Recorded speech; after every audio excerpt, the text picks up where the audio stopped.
Hello everyone and welcome to physical education India. आज इस video में हम लोग 2023 में सीयूईटी यूजी का जो फिजिकल एजुकेशन का पेपर आया था उसको सॉल्व करेंगे। सीयूईटी यूजी से मेरा मतलब है कि एलएनआईपी में जो लोग 4 साल का बीपीएड करना चाहते हैं और Indira Gandhi institute of physical education and sports में जो BSc in health education and physical education के लिए अप्लाई करना चाहते हैं उनको सीयूईटी का ये वाला पेपर देना होता है।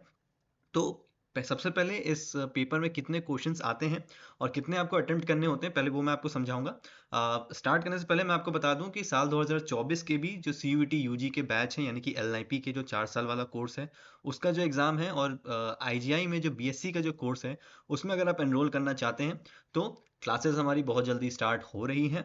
सारी इन्फॉर्मेशन आपकी स्क्रीन पे है, नंबर भी आपके सामने फ्लैश हो रहा है, पोस्टर भी आपके सामने है। बहुत अच्छे सिलेक्शंस पिछले 3 सालों में हमने एलएनआईपी के लिए किए हैं और आईजीआई के लिए भी किए हैं। तो इस साल भी पूरी कोशिश है कि बहुत अच्छी तैयारी आप लोग की यहाँ पे होगी। तो क्लासेस को आप ज्वाइन कर सकते हो। फीस भी आपके सामने लिखी है ओनली 500 रुपीज़ और नीचे ब्रैकेट में लिखा हुआ है सिर्फ वो वन टाइम है। ये आपकी कोई रजिस्ट्रेशन फीस या फिर मंथली फीस नहीं है। 500 रुपये ही आपकी पूरी फीस है इस साल के कोर्स की। जब तक आपका 2024 का एग्जाम नहीं हो जाता है तब तक हम आपके साथ हैं और सारी इन्फॉर्मेशन हम आपको देते रहेंगे और आपकी पढ़ाई उसमें चलती रहेगी। ठीक है, चलो बाकी इन्फॉर्मेशन मैं धीरे धीरे आपको शेयर करता रहूंगा। मैं आ जाता हूँ अपने आज के पेपर पे जो हमारा मेन डिस्कशन होने वाला है। तो सबसे पहले मैं आपको पेपर के बारे में समझा देता हूँ कि आपका ये जो पेपर होता है इसमें टोटल आते हैं 50 क्वेश्चंस। ठीक है, 50 क्वेश्चंस आपके इसमें आते हैं जिसमें आपको सिर्फ 40 अटेम्प्ट करने होते हैं। ठीक है, 50 में से आपको सिर्फ और सिर्फ 40 क्वेश्चन अटेम्प्ट करने होते हैं, यानी कि 10 क्वेश्चन जो हैं वो आप छोड़ सकते हो, उनको लीव कर सकते हो, उनका आपको नेगेटिव मार्किंग नहीं होगी। लेकिन 200 मार्क्स का आपका ये पेपर होता है जिसमें आपको 40 क्वेश्चन अटेम्प्ट करने हैं और 5-5 मार्क्स का आपका एक ये क्वेश्चन होता है। ठीक है, तो इस तरीके से आपका पेपर आता है। इस साल अगर कुछ चेंजेस होंगे तो मैं आपको अपडेट दे दूंगा, बाकी नॉर्मल प्रोसीजर यही रहता है। तो एक एक करके मैं यहाँ के क्वेश्चन जो है उनको सॉल्व करना शुरू करेंगे। टोटल जो 50 क्वेश्चन है उनको मैं सॉल्व करूंगा और पहले इस वीडियो में मैं आपके लिए 20 क्वेश्चन सॉल्व करूंगा और इसके मैं 3 पार्ट बनाऊंगा। सेकंड पार्ट में 21 से 40 क्वेश्चन तक हम सॉल्व करेंगे और लास्ट जो 10 क्वेश्चन होंगे वो आपके कॉम्प्रिहेंशन वाले आते हैं जिनको थोड़ा सा आपको समझाना पड़ेगा, तो उसके लिए एक सेपरेट वीडियो रहेगी। सबसे पहले इससे स्टार्ट करते हैं। एक नोटबुक और पेन लेके बैठना और जो भी इन्फॉर्मेशन मैं आपको इन क्वेश्चन से दूंगा उनको नोट करते रहना, क्योंकि हम सिर्फ यहाँ पे क्वेश्चंस को सॉल्व नहीं करेंगे बल्कि उससे जितनी ज्यादा इन्फॉर्मेशन हो पाएगी उतनी इन्फॉर्मेशन मैं आपको यहाँ पे निकाल के दे दूंगा। ठीक है, चलो सबसे पहला क्वेश्चन देख लेते हैं। Arrange the following age levels as per their sleep needs in a sequential order from lowest to highest. अब आपको यहाँ पे जो स्लीप नीड होती है एक इंडिविजुअल की, यानी कि उसको कितना सोना चाहिए, उसको यहाँ पे अरेंज करना है। ठीक है, आपको मैं 5 सेकंड का टाइम देता हूँ, आप क्वेश्चन का आंसर करने का ट्राई करो, फिर मैं इसको सॉल्व करूंगा। चलो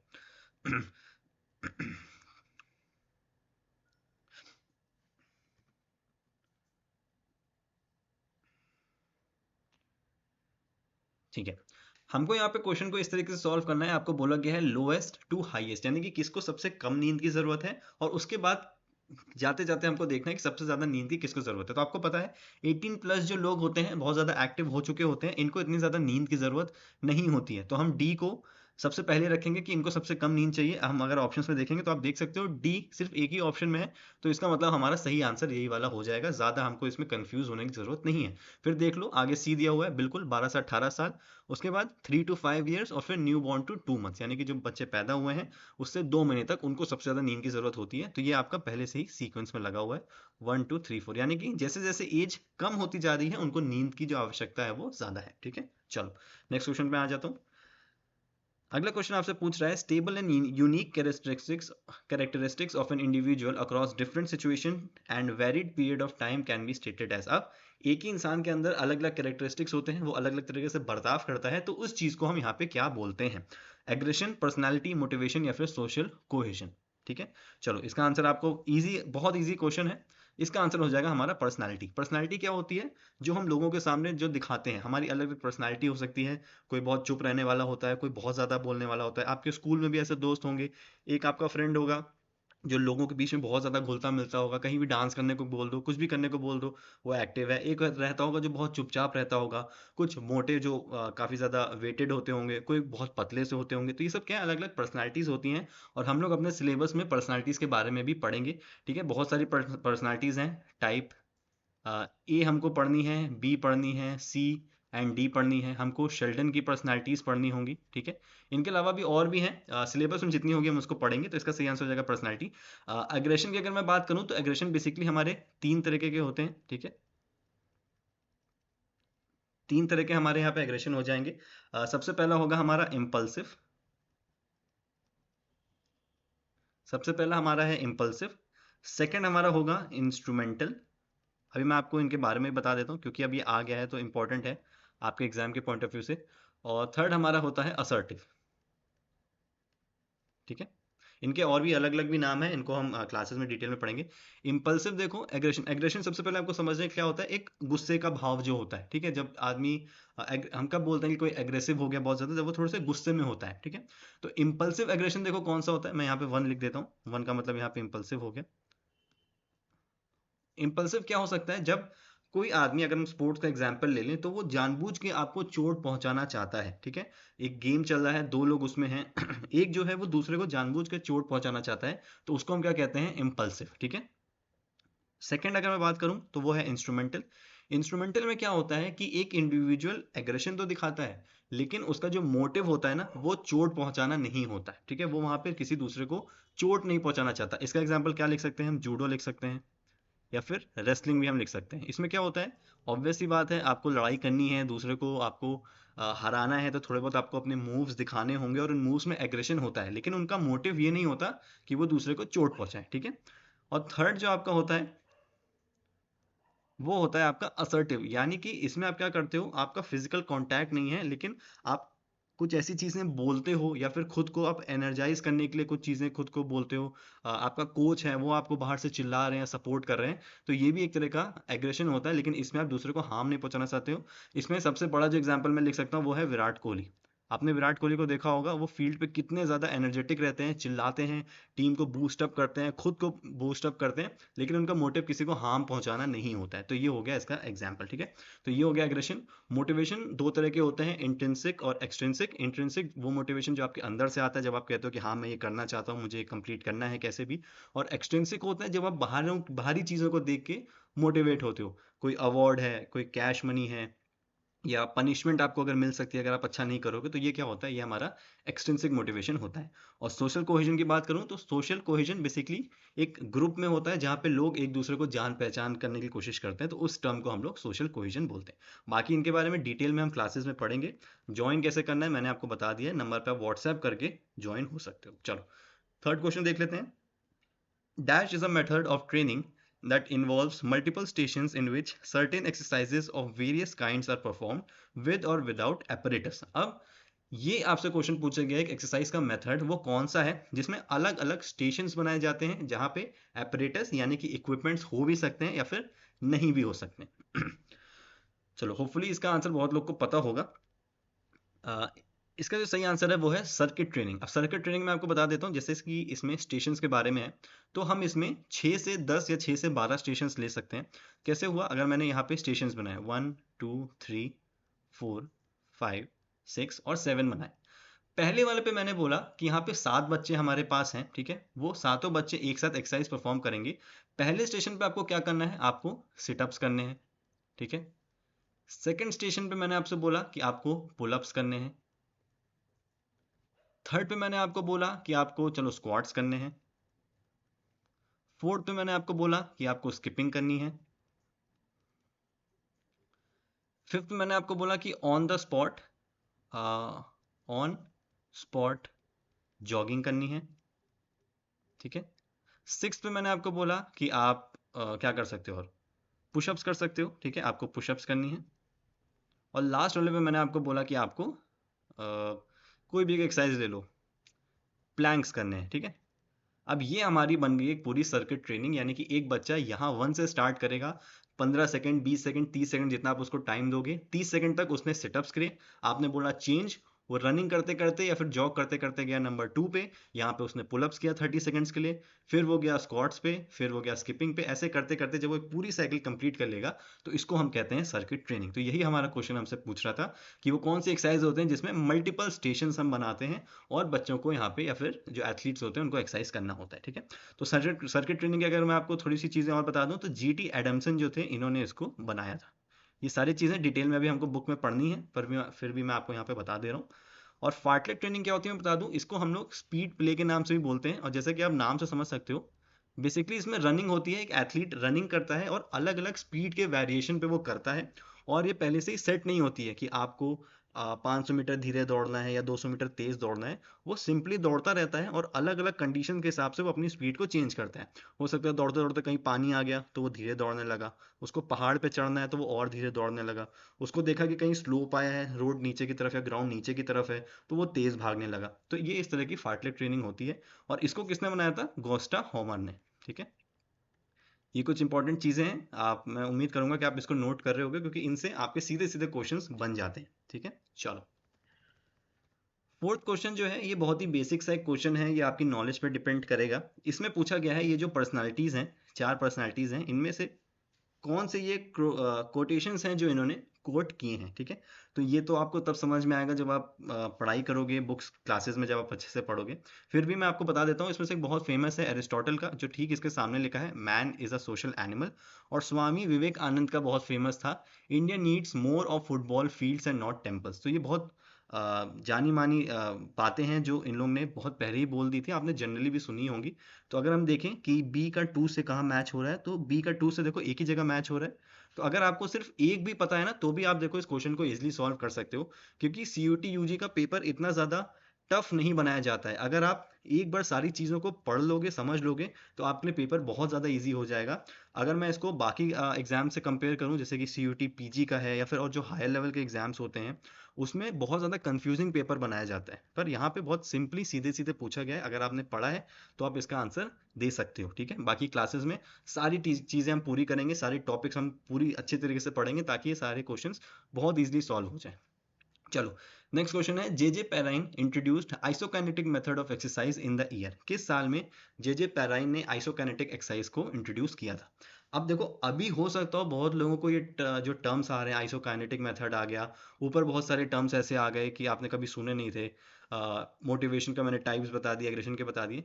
वो अभी इसलिए लग रहा है क्योंकि शायद आपने बिल्कुल भी फिजिकल एजुकेशन की जो पढ़ाई है उसको या तो नहीं करी है या फिर अच्छे से समझा नहीं है। लेकिन ये मेरा आपसे प्रॉमिस है, क्लासेस करने के बाद ये सारे क्वेश्चंस आपको इतने इजी लगने लगेंगे कि आप सोचोगे कि मैं कितना ज़्यादा डरा करता था इन क्वेश्चंस को लेके। ठीक है, चलो, इसका जो सही आंसर है वो हो जाएगा 1968।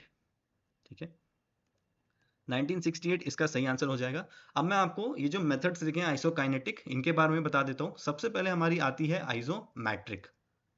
ठीक है, सबसे पहले आती है हमारी आइसोमेट्रिक, फिर आती है हमारी आइसोटोनिक, और फिर आता है आइसोकाइनेटिक। ठीक है,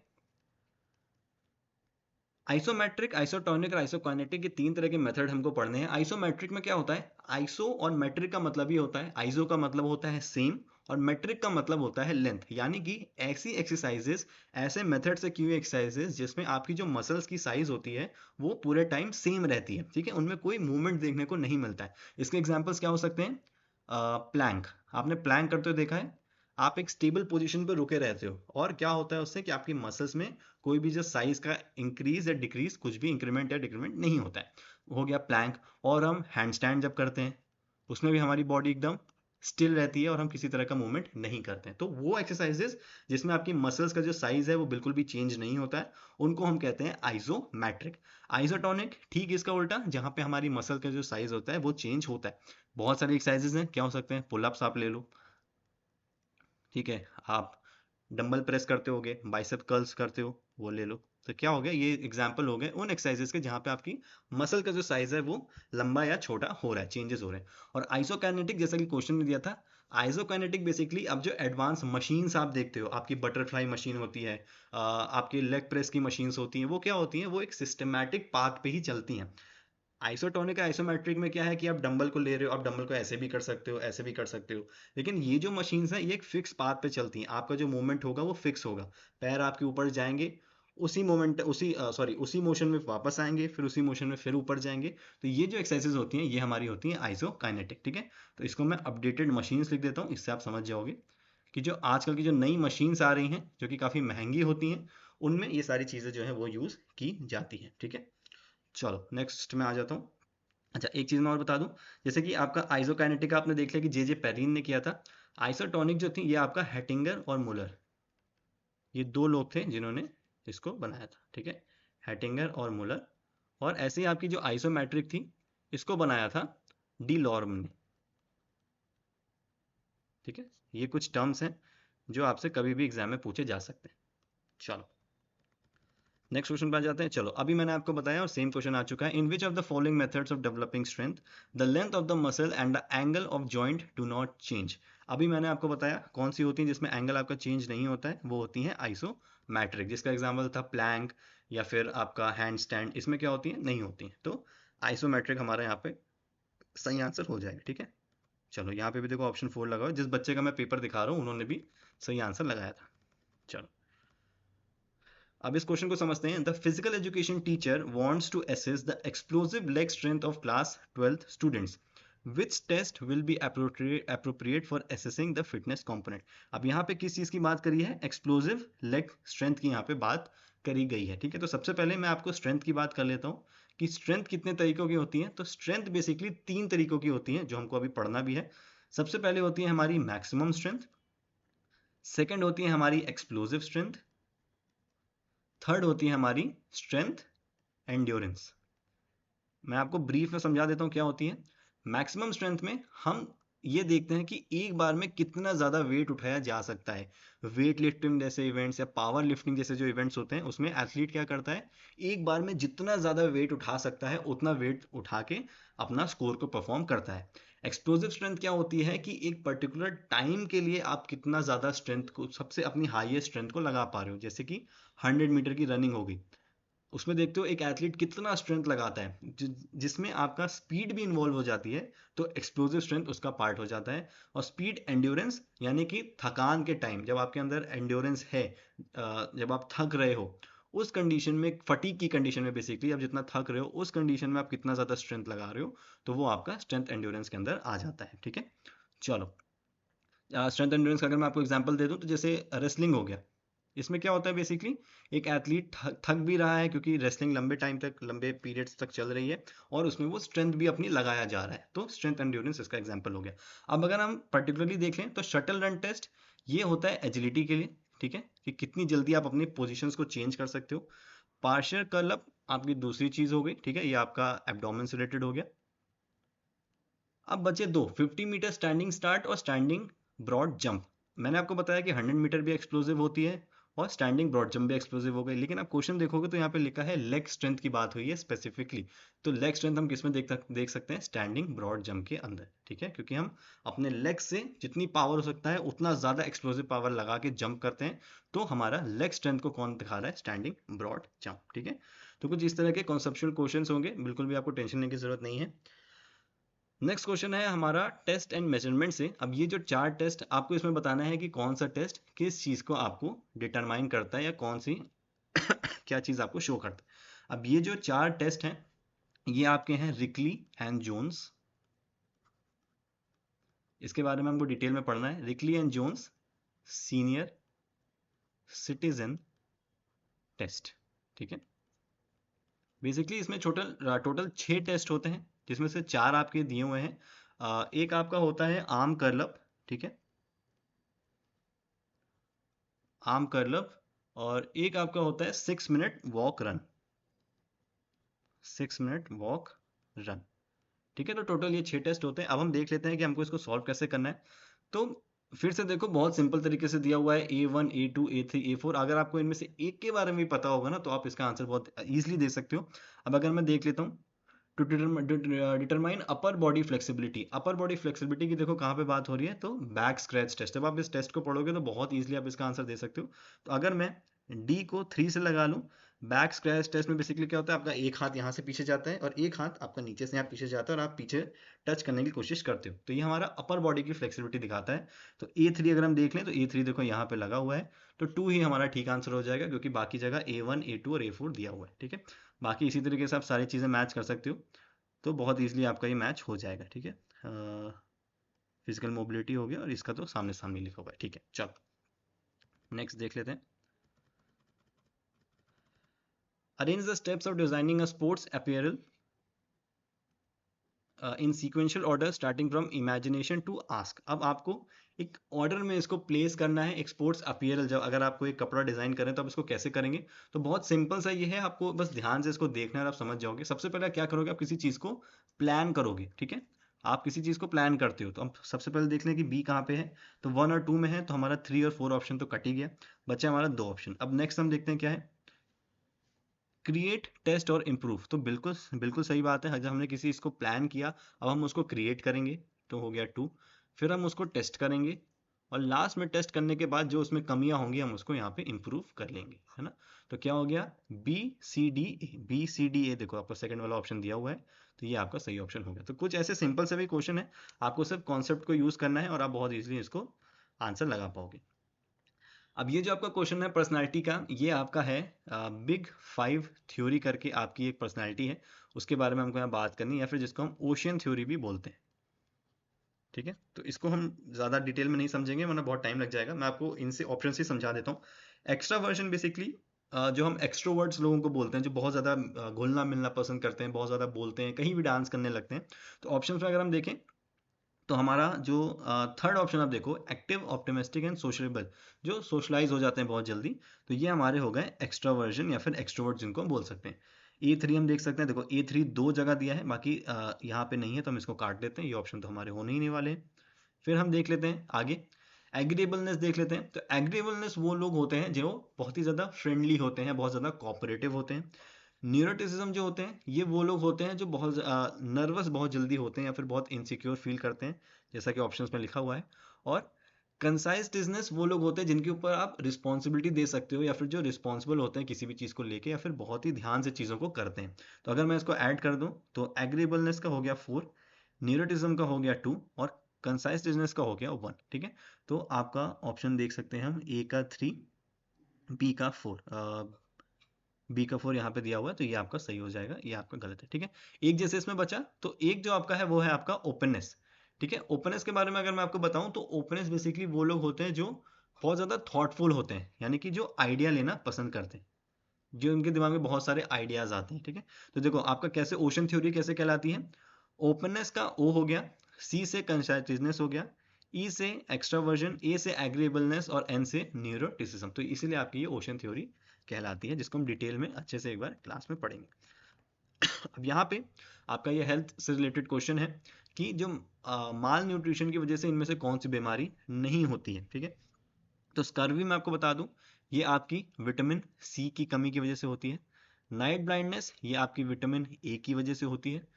क्वार्शिकोर जो होती है ये आपके प्रोटीन की कमी की वजह से होती है। ठीक है, तो ये तो बेसिकली हमारे माल न्यूट्रिशन के पार्ट हो गए। माल न्यूट्रिशन क्या होता है, जब आपको प्रॉपर तरीके से न्यूट्रिशन नहीं मिलता है। और न्यूट्रिशन में हमारे क्या आते हैं, हमारे carbohydrates, fats, proteins, minerals, vitamin, जो हमारे खानों में हम खाना जो हम खाते हैं उसमें मिलता है।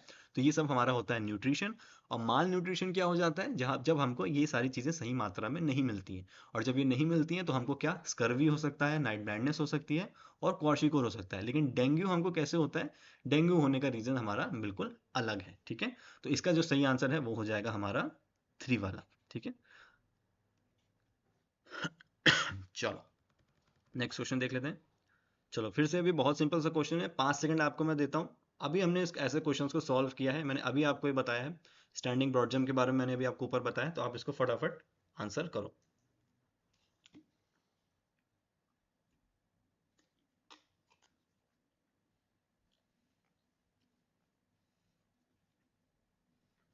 चलो अगर हम इसको सॉल्व करेंगे, स्टैंडिंग ब्रॉड जंप मैंने आपको बताया था, डिटरमाइन एक्सप्लोसिव लेग स्ट्रेंथ। जब हम लेग स्ट्रेंथ की बात करते हैं तो स्टैंडिंग ब्रॉड जंप होता है। तो A2 देखो, A2 का सिर्फ एक ही ऑप्शन दिया हुआ है, तो यही हमारा सीधे सीधे ठीक हो जाएगा। जैसे कि मैंने आपको बोला कि बिल्कुल भी ज़्यादा आपको क्वेश्चन पेपर में कंफ्यूज नहीं किया जा रहा है। अगर आपको चारों में से एक भी पता है तो भी आप बहुत इजीली इसका आंसर कर पाते हो। ठीक है, पार्शियल कर्ल अप का मैंने आपको बताया था। सिटअप्स जिसको हम कहते हैं एब्डोमेन के लिए होता है, तो देखो to determine abdominal strength.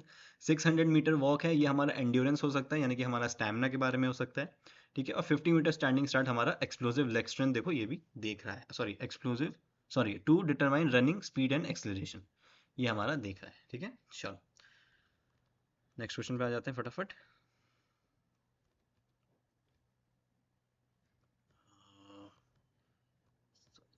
Just a minute. ठीक है, नेक्स्ट क्वेश्चन है, with respect to force which of the following mathematical equation is correct. अब हमको यहाँ पे फोर्स के बारे में समझना है कि फोर्स के रिस्पेक्ट में कौन सा इसमें से मैथमेटिकल इक्वेशन है जो कि करेक्ट होने वाला है। तो अगर आपने थोड़ा बहुत भी साइंस क्लास में पढ़ी है तो आपको पता होगा कि फोर्स का जो एसआई यूनिट होता है वो होता है न्यूटन। तो ये वाला तो ऑप्शन कट ही जाएगा। 3 ऑप्शन बचे, तो इसमें आपको जो सही आंसर है वो हो जाएगा second. 1 newton is equal to 1 kilogram meter upon second square. ठीक है, तो ये हमारा इसका सही आंसर होता है। थोड़ा सा और अगर हम इसको समझेंगे तो फोर्स को आप देखो क्या लिखते हो, मास इनटू एक्सेलरेशन। ठीक है, तो मास को अगर हम ये समझने जाएंगे कि हम इसको किस यूनिट में या वैल्यू में समझ सकते हैं, तो या फिर हम इसको मेजर कर सकते हैं, तो हम मास को कर सकते हैं किलोग्राम में। ठीक है, और एक्सेलरेशन को हम किस में कर सकते हैं, मीटर अपॉन सेकेंड स्क्वायर। ठीक है, और यही चीज देखो आपकी यहाँ पे लिखी हुई है। तो ये बहुत सिंपल सा एक फंडा था जो आपको समझना होगा। बाकी इससे रिलेटेड कुछ और भी हैं जो हम क्लास में अच्छे से इसको समझ लेंगे। और ये जो हमारा है ये हमारा सेकेंड लॉ है न्यूटन्स का। ठीक है, जिसको हम लॉ ऑफ एक्सेलरेशन के नाम से भी जानते हैं। तो जब हम न्यूटन्स के लॉ पढ़ेंगे तीनों, तो उसमें भी ये कहीं ना कहीं हमको देखने को मिल जाएंगे। ठीक है, चलो नेक्स्ट क्वेश्चन पे हम आ जाते हैं फटाफट। Which of the following are responsibilities undertaken IOA. अब आईओए क्या है, सबसे पहले ये समझ जाओ, आईओए है इंडियन ओलंपिक एसोसिएशन। ठीक है, ये हमारी इंडिया की एक एसोसिएशन है। जैसे कि हमारी ओलंपिक कमेटी होती है, वैसे ही इंडिया की जो ओलंपिक कमेटी है वो है हमारी आईओए। ठीक है, ये बनी कब थी ये भी समझ जाओ, 1927 में थी, ये आपको पता होना चाहिए। अब ये कौन कौन सी रिस्पॉन्सिबिलिटीज लेती है ये आपको समझना है। conducting national tournaments, deciding the organization of national games, maintaining license between government of India and member federations, यानी कि गवर्नमेंट ऑफ इंडिया फेडरेशंस को जोड़ के रखती है, और promoting and developing the Olympic movement. तो इसमें से जो पहला वाला है ये मुझको नहीं लगता कि ठीक है, क्योंकि जो नेशनल टूर्नामेंट्स होते हैं ये आईओए कंडक्ट नहीं कराती है, बल्कि इनकी जो स्पेसिफिक एसोसिएशंस होती हैं, यानी कि जो क्रिकेट की बीसीसीआई है वो अपना कराती है, एथलेटिक्स की जो फेडरेशन है वो अपना अलग कराती है, टेबल टेनिस की जो टीटीएफआई है वो अलग कराती है। तो इसी हिसाब से टूर्नामेंट्स को कंडक्ट कराना इनका काम नहीं है, पर ऑर्गेनाइजेशन ऑफ नेशनल गेम्स ये डिसाइड कर सकती है आईओए। मेंटेनिंग लाइसेंस बिल्कुल गवर्नमेंट और जो फेडरेशन है उनके बीच में एक जोड़ रखती है। Promoting and developing the Olympic movement, ये तो इसका मेन काम ही है। तो बी सी डी हमारा यहाँ पे सही आंसर हो जाएगा। ये जब हम आईओए के बारे में और इंटरनेशनल ओलंपिक कमेटी के बारे में पढ़ेंगे तो इसमें सारी चीज़ें समझ में हमको आ जाएंगी। Dash is not a communicable disease. अब कम्युनिकेबल डिसीज क्या होते हैं, जो ट्रांसफर हो सकते हैं किसी एक लिविंग ह्यूमन बीइंग से या किसी दूसरे ह्यूमन बीइंग के अंदर। ठीक है, तो इसमें कम्युनिकेबल डिसीज कौन सा नहीं है वो हमको बताना है। तो एड्स आपको पता है ये ट्रांसफर हो सकता है, इसके बहुत सारे तरीके हैं ट्रांसफर होने के। ट्यूबरकुलोसिस बिल्कुल हो सकता है। रिंग वॉर्म जो कि हमारे बैक्टीरिया से होता है ये भी ट्रांसफर हो सकता है। लेकिन ऑस्टियोपोरोसिस ट्रांसफर नहीं हो सकता है, ये हमारी विटामिन डी की कमी से होता है, जो कि बेसिकली होता है जब हमारी बोन्स जो होती हैं वो वीक हो जाती हैं। ठीक है, और ये चीज़ें आप बहुत आराम से पढ़ोगे जब हम vitamin A B C D के बारे में थोड़ा सा पढ़ेंगे, तो वहाँ पे आपको इन बीमारियों के बारे में पता चल जाएगा। फिर 16th क्वेश्चन थोड़ा सा फैक्चुअल बेस्ड है, ये आपको इसके लिए बुक पढ़ना पड़ेगा। ठीक है, स्पोर्ट्स साइकोलॉजिस्ट गिल ने एक क्राइटेरिया दिया था जिसमें उन्होंने कुछ बातें कही थी, इसमें बहुत ज़्यादा समझाने को नहीं है, सिंपल सा आपको पढ़ना है और आप इसको सॉल्व कर लोगे। तो इसका जो सही आंसर है वो है 4। ठीक है, तो इस क्वेश्चन को मैं स्किप करता हूँ क्योंकि इसमें बताने को बहुत सारी चीज़ें नहीं है, और डिटेल में अगर हम पढ़ेंगे तो टाइम लग जाएगा। चलो, अब हमारा है बेसिकली क्वेश्चन, आपको बताना है कि ये कौन सा टेस्ट है जो आपके सामने यहाँ पे हो रहा है। थोड़ा सा शायद स्क्रीन पे नहीं आ रहा होगा, अब आपको दिख रहा होगा। तो ये हमारा है हार्वर्ड स्टेप टेस्ट होता है, इसको भी हम क्लासेस में पढ़ेंगे। हार्वर्ड स्टेप टेस्ट इसको हम बोलते हैं, जिसके कुछ तरीका होता है इसको कराने का, कुछ प्रोसीजर होता है जिसको हम क्लास में डिस्कस करेंगे। पर आप अभी इतना समझ लो कि इसको ब्रोहा नाम के एक साइंटिस्ट थे, आप कह लो बेसिकली, उन्होंने इसको बनाया था। ठीक है, बाकी इसके बारे में भी हम डिटेल में क्लास में डिस्कशन करेंगे। नेक्स्ट क्वेश्चन देख लेते हैं, हेलोसिनोजेंस include which of the following. अब हेलोसाइनोजेंस या हेलोसिनोजेंस आप बोल लो, तो ये क्या होता है बेसिकली, ये हमारे माइंड के साथ खेलती हैं। ये जो आप पढ़ सकते हो, कैफीन हो गई, एलएसडी हो गई, हशीश, कोकेन, मैरिजुआना, ये बेसिकली हमारे डोपिंग के अंदर आते हैं। जब हम डोपिंग का टॉपिक पढ़ेंगे तो इसमें हम इसको पढ़ेंगे। अभी हमको बीटा ब्लॉकर्स के बारे में भी पढ़ना होगा, इसके बारे में भी हम अच्छे से पढ़ेंगे। ठीक है, नार्कोटिक्स के बारे में पढ़ना है वो भी हम पढ़ेंगे। इसका हम सही आंसर देख लेते हैं कि हेलोसाइनोजेंस किसकी वजह से होते हैं। तो हमारा एलएसडी, हाशीश और मैरिजुआना, इन 3 चीज़ों के लिए होती हैं। तो आप एटलीस्ट इतना तो याद कर लो कि हेलोसाइनोजेंस क्या होते हैं, एलएसडी, हाशीश और marijuana। इन 3 जो इनटेक आप करते हो, जो कि अच्छी चीज़ें नहीं है बिल्कुल, डोपिंग आप इनसे अगर करते हो तो इनके अंदर ये आते हैं। बाकी बीटा ब्लॉकर्स किन चीज़ों से आप ले सकते हो, नार्कोटिक्स में क्या क्या आता है, ये सारी चीज़ें हम क्लासेस में पढ़ेंगे। चलो नेक्स्ट क्वेश्चन है, 4 machines are shifting 4 objects from point A to B by sliding them. If the force applied by all machines is the same, then which of the following machine will shift its object at point B on third position in respect of time? इसको मैं थोड़ा सा हिंदी में समझा देता हूँ कि 4 machines हैं, ठीक है। अगर मैं यहाँ पे 4 डॉट्स बना देता हूँ, ये 4 machines हैं और इनको एक ऑब्जेक्ट को स्लाइड करते हुए पॉइंट ए से, ये हमारा पॉइंट ए हो गया, यहाँ तक लेके आना है पॉइंट बी तक, ठीक है। If the force applied by all machine is the same, जो फोर्स अप्लाई हो रही है वो सेम है, यानी कि हम ये भी कह सकते हैं मशीन की जगह कि 4 बच्चे खड़े हैं जिनकी पावर जो है वो सेम है। तो इनमें से कौन सी वो मशीन होगी जो ऑब्जेक्ट को तीसरे नंबर पे लेके जाएगी। अब देखो बहुत सिंपल सी चीज़ है, मैं आपको इस वेट से ना करके सिंपल वेट से समझाता हूँ कि पहला बच्चा जो है, चारों बच्चे इक्वल पावर के हैं, उनकी स्ट्रेंथ इक्वल है। पहला बच्चा जो है वो 5 किलो का कोई सामान लेके जा रहा है, दूसरा 10 किलो का लेके जा रहा है, तीसरा 15 किलो का लेके जा रहा है और चौथा वाला 20 किलो का लेके जा रहा है। ठीक है, मैं यूनिट्स लिख देता हूँ, किलोग्राम। अब आप खुद बताओ कि जब पावर सेम लग रही है, सब कुछ सेम है, बच्चों सब कुछ सेम है, स्ट्रेंथ इक्वल है, पावर इक्वल है, तो कौन सा बच्चा अपने सामान को लेके थर्ड नंबर पे पहुंचेगा? जाहिर सी बात है, जिसका वेट ज्यादा होगा वो सबसे लास्ट में पहुंचेगा, जिसका सबसे कम होगा वो सबसे पहले पहुंचेगा। तो जो 5 किलोग्राम वाला है ये सबसे पहले पहुंच जाएगा, 10 किलोग्राम वाला सेकंड नंबर पे पहुंचेगा, 15 किलोग्राम वाला थर्ड पे पहुंचेगा और जो 20 किलोग्राम वाला है ये हमारा फोर्थ नंबर पे पहुंचेगा। ठीक है, तो ये सिंपल सा आपका ये हो गया। अब इन रिस्पेक्ट टू दिस हम अपने ऑप्शंस को देख लेते हैं। 55.12 पाउंड, 26 किलोग्राम, 24 किलोग्राम और 59.52 पाउंड्स। अब पाउंड्स को कन्वर्ट करना आपको आना चाहिए, तो आप बेसिकली क्या कर सकते हो कि 55.12 जो है, या तो आप सबको पाउंड्स में कन्वर्ट कर लो, तो वो भी आपके पास एक अच्छा ऑप्शन है, या फिर आप पाउंड से इसको किलोग्राम में कन्वर्ट कर लो। ठीक है, तो इसका जो सही आंसर हो जाएगा वो होता है 26 किलोग्राम। आप इसको कन्वर्ट करके देख सकते हो। 1 किलोग्राम आपका अराउंड 453 पाउंड तक होता है। ठीक है, 0.453 है, तो आप 26 को मल्टीप्लाई करके देख लो, 24 को मल्टीप्लाई करके देख लो, तो इस तरीके से आप इसको समझ जाओगे। ठीक है, 1 पाउंड, अच्छा ठीक है, 1 पाउंड जो होता है वो आपका 0.453 किलोग्राम्स होता है। ठीक है, मैं यहाँ पे लिख देता हूँ, 1 पाउंड जो है आपका वो आपका 0.43 किलोग्राम्स का होता है। तो अब आप इसको कन्वर्ट करके देख सकते हो। ठीक है, 55.12 को आप 0.453 से मल्टीप्लाई कर लो और 59.52 को आप 0.453 से मल्टीप्लाई कर लो, तो आपका इसका आंसर आ जाएगा। आप इसको इजीली फिर सॉल्व करके देख सकते हो। ठीक है, तो वैसे तो अच्छा ठीक है, इन्होंने भी इस क्वेश्चन को छोड़ दिया है, समझने की जरूरत है इस क्वेश्चन को, बाकी क्वेश्चन बहुत ईजी सा है। ठीक है, लास्ट क्वेश्चन आज का हम कर लेते हैं। Arrange the steps of allotment of byes और for knockout tournament in a sequential order from list from first to last. अब आपको पता होंगे कि हमारे जो नॉकआउट टूर्नामेंट्स होते हैं उनमें हम लोग बाइज देते हैं टीम्स को। ठीक है, बाइज क्या होते हैं, कैसे अलॉट करते हैं, नॉकआउट में टीम्स को कैसे अपर हाफ और लोअर हाफ में डिवाइड करते हैं, सारी चीज़ें हम क्लास में डिटेल में पढ़ेंगे। अभी क्वेश्चन के हिसाब से मैं आपको बता देता हूँ कि अगर मानो हमारे पास 4 टीमें हैं, 1 2 3 एंड 4, तो इसको हम लोग 2 हाफ में यहाँ डिवाइड कर देंगे। तो ये हमारा ऊपर वाला हो गया अपर हाफ, ये वाला हो गया हमारा लोअर हाफ। ठीक है, इसी क्वेश्चन पेपर में आगे क्वेश्चंस भी हैं जहाँ पे हमको बाइज भी निकालने हैं, तो इसका जो नेक्स्ट पार्ट आएगा उसमें आप वो सब चीज़ें भी देख लोगे। तो सबसे पहले जो बाई दिया जाता है वो दिया जाता है लोअर हाफ की सबसे नीचे वाली टीम को, यानी कि इस केस में हो गया ये नंबर 4। तो सबसे पहला बाई दिया जाता है इनको। तो हम एक बार ऑप्शन देख लेते हैं। Bye given to last team of upper half, first team of और अपर हाफ और last team of lower half. तो ये हमारी last team of lower half हो गई, तो सी हमारा सबसे पहले आ जाएगा। और ऑप्शन में आप देखो कि एक ही ऑप्शन है जहाँ पे सी सबसे पहले दिया हुआ है, तो ऑब्वियस ही बात है यही आंसर हमारा ठीक हो जाएगा।